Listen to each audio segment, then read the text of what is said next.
حضرت داؤد علیہ السلام پر کون سی کتاب نازل ہوئی تھی؟ ایک زبور۔ صحیح جواب۔ حضرت شعیب علیہ السلام کا لقب کیا ہے؟ شعیب علیہ السلام کا لقب خلیل اللہ۔ غلط جواب۔ حضرت محمد صلی اللہ علیہ وسلم کے والد کا نام کیا تھا؟ عبداللہ۔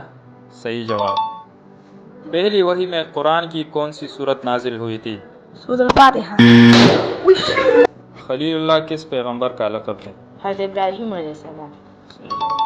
تورات کس پیغمبر پر نازل ہوئی تھی؟ حضرت موسیٰ علیہ السلام۔ صحیح جواب۔ غار حرا کس پہاڑ میں واقع ہے؟ جبل نور۔ صحیح جواب۔ زمزم کا کنواں کس نے دریافت کیا تھا؟ حضرت عبد المطلب نے۔ صحیح جواب ماشاءاللہ۔ حضرت داؤد علیہ السلام کے بیٹے کا نام کیا تھا؟ حضرت سلیمان علیہ السلام۔